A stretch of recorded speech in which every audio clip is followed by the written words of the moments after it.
Bago ang lahat, Lakers ulit. Hindi pa rin nakalaro si Luka sa preseason game. Pero sinabi naman ni JJ Redick sa last 2 games nila palalaroin na si Luka. Si Marcus Smart naman hindi pa alam kung may chance makabalik bago ang regular season. Si Luka same reason pa rin, pinapahinga.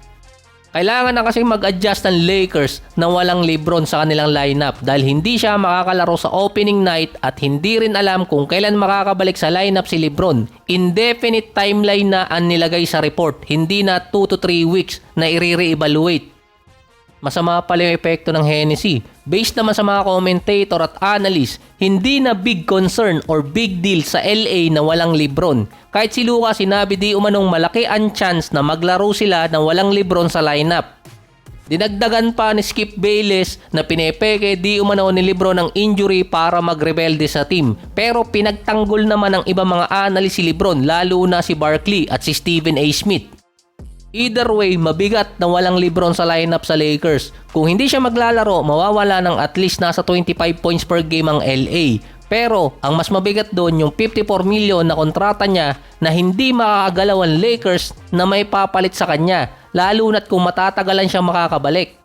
Parang sinasanay na lang din ng NBA na walang LeBron kapag opening night. Dahil kapag sinabing indefinite, pwedeng mapaaga, pwedeng mapatagal yung pagbabalik ng player kung galing injury or suspension. Pero kalimitan napapaaga kapag sinabing indefinite. Papabor naman sa isang player na walang LeBron sa lineup dahil makikinabang doon si Austin Reeves. Next man up na. Imbes na third option si Reeves, papatak siyang second option kay Luka. At kung mamimaintain pa rin ni Reeves yung average na 20 points pataas, makukuha ni Reeves ang hinahangad niyang kontrata for next season. Ang leading scorer, si Luka, susunod si LeBron tapos si Austin Reeves na. Dahil walang LeBron, si Austin Reeves na ang kukuha ng load ni LeBron. Muntikan pa nga mayari ng injury si Reeves. Pinatigil na ni Luka si Austin Reeves na maglaro nung nasa second half. Mukhang ayaw na talaga ni Luka na siya na lang ang matira na scorer ng LA.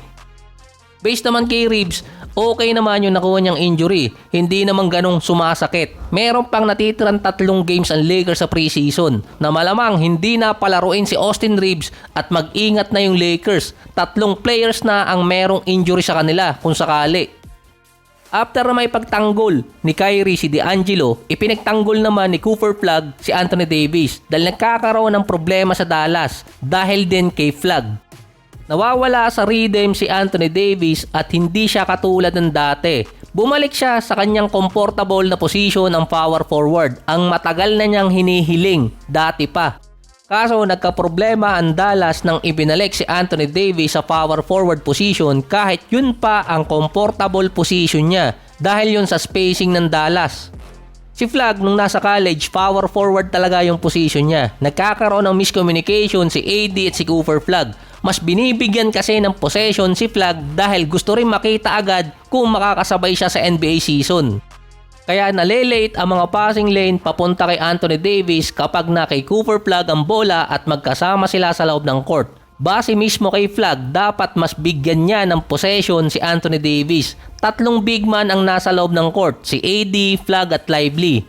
Ang madali ang solution dun, ibalik si Anthony Davis sa center position at si Flagg ang gamiting number 4. Pero dahil nga kay Lively na sentro at merong pang Daniel Gafford na kapag nakarecover sa injury makakabalik din.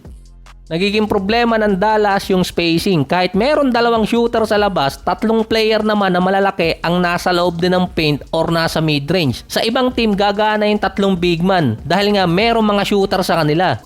Si Anthony Davis naman hindi ganun ka-efficient pagdating sa perimeter or mid-range, lalo na si Lively. Si Flagg naman ngayon sinusubukan agad. Last season ang small forward ng Dallas si PJ Washington na minsan nag-aabang din sa corner at shooter. Si Flagg ginagamit din minsan secondary ball handler at siya ang nagiging playmaker. Ang nangyayari, lumalayo si Anthony Davis sa comfort zone niya na nandun pa si Lively.